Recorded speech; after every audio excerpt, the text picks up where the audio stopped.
Hello everyone. आशा करता हूँ आप सभी अच्छे होंगे। आप लोग का पार्ट 3 एग्ज़ाम 2025 का जो तैयारी है वो बेहतर ढंग से चल रहा होगा।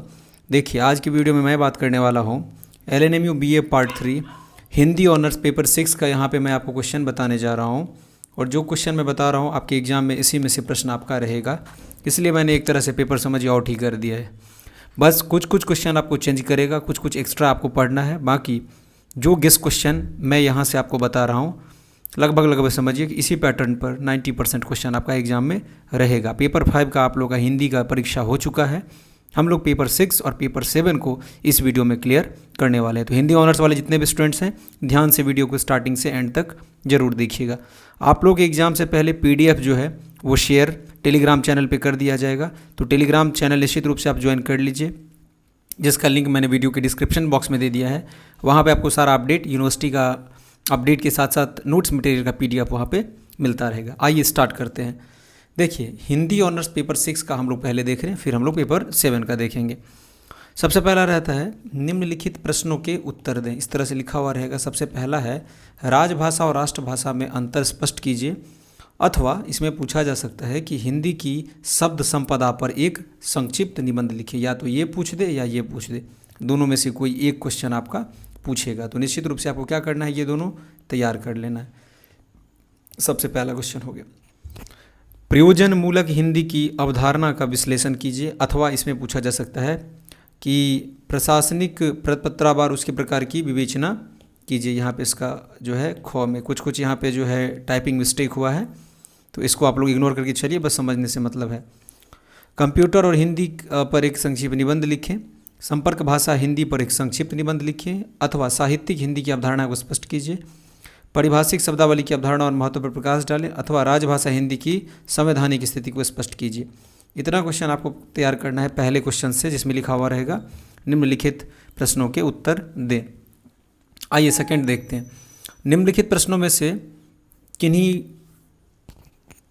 लघु उत्तर दें। ठीक है, इसमें आपको देना है लघु उत्तर है।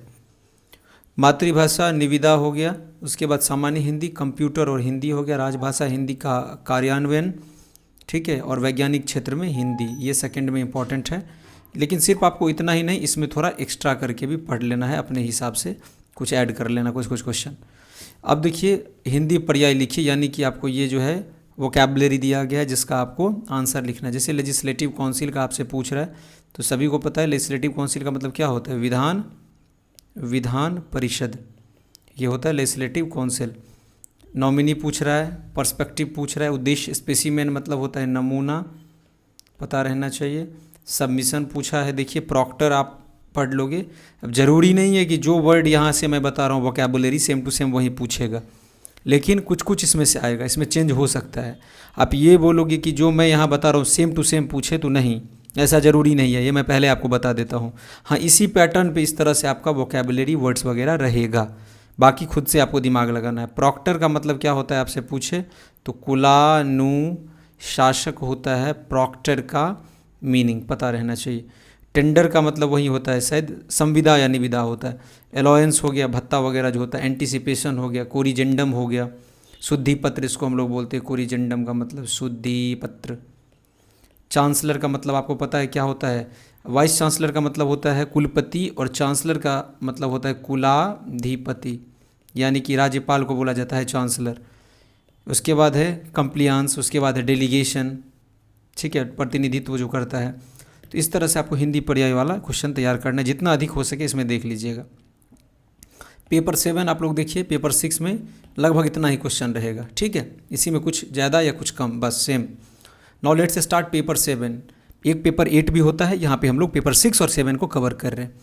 PDF के लिए आप लोगों को क्या करना है, मैंने स्टार्टिंग में बता दिया कि टेलीग्राम चैनल और व्हाट्सएप चैनल का भी लिंक मैंने वीडियो के डिस्क्रिप्शन बॉक्स में दे दिया है। व्हाट्सएप चैनल और टेलीग्राम चैनल को ज्वाइन कर लीजिए, वहाँ पे आपको यूनिवर्सिटी का सारा अपडेट वगैरह नोट्स मटेरियल मिलेगा वहीं पे, इसलिए मैं बार बार बोल रहा हूँ, ठीक है। और व्हाट्सएप का ग्रुप भी है, उसको भी आप ज्वाइन कर सकते हो। निम्नलिखित में से किन्हीं 3 प्रश्नों के उत्तर दे। रेडियो नाटक की प्रमुख प्रविधि का परिचय। टेली ड्रामा पर एक संक्षिप्त निबंध लिखें। दूसरा है हिंदी माध्यम लेखन के प्रमुख प्रकारों की समीक्षा कीजिए। संचार माध्यमों के विज्ञापन की भाषा पर संक्षिप्त निबंध लिखिए। और वैज्ञानिक एवं तकनीकी क्षेत्र में हिंदी की उपलब्धियों की चर्चा। इतना क्वेश्चन आपका हो गया। जिसमें लिखा हुआ रहेगा कि इन्हीं 3 प्रश्नों के उत्तर दीजिए उस सेक्शन से। दूसरा देखिए, टेलीफिल्म, रंग नाटक, 4 प्रश्नों का लघु उत्तर देना है। विज्ञापन की भाषा, रेडियो नाटक के भेद, दृश्य श्रव्य रूपांतरण कला, रेडियो लेखन, परिसंवाद, हिंदी धारावाहिक, दूरदर्शन लेखन। सीरियल को बोला जाता है धारावाहिक, ठीक है, इंग्लिश में सीरियल बोला जाता है इसको। तीसरा क्वेश्चन है, हिंदी के प्रथम समाचार पत्र का प्रकाशन कब हुआ। ये तीसरे में आपका रहेगा, डायरेक्टली आपको ऑब्जेक्टिव टाइप से 1 लाइनर आपको इसका आंसर लिखना है। भारत में सब पहले मूक कथावित्र का नाम लिखें।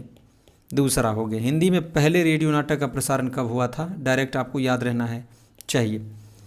ये सब क्वेश्चन पूछा जाएगा तो 1 लाइन में आपको लिखना है डायरेक्टली कब हुआ था, डेट वो।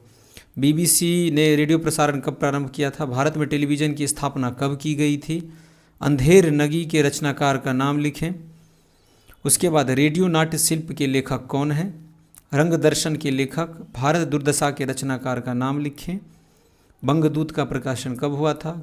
कवि वचन सुधा के संपादक कौन थे और आलोचना पत्रिका के संपादक कौन हैं। टोटल हो गया कितना क्वेश्चन, 1 2 3 4 5 6 7 8 9 10 11 12, 12 क्वेश्चन आपका हो गया कहाँ से, 3rd नंबर से। इतना आपको तैयार करना है, 2-4 और बढ़ा के आप लोग कर लेना ताकि कहीं से कुछ क्वेश्चन छूटे ना, क्योंकि टोटल का जवाब देना होता है। ऐसा नहीं है कि इसमें से आप सेलेक्ट कीजिए, ये वाला ऑप्शन इसमें नहीं दिया हुआ है कि 10 क्वेश्चन दे दिया और 5 बनाना है इस हिसाब से, तो ऐसा कुछ तो है नहीं, सारे क्वेश्चन का जवाब देना है। तो अधिक से अधिक इसको आप लोग याद कीजिए। आशा करता हूँ पेपर 6 और 7 का जितना मैंने आपको गेस्ट क्वेश्चन बताया है इसको तैयार कर लीजिएगा आप लोग अच्छे से, और अतिरिक्त भी कीजिएगा, और व्हाट्सएप टेलीग्राम चैनल को भी ज्वाइन कर लीजिएगा। बहुत बहुत धन्यवाद आपका हमारे साथ जुड़ने के लिए।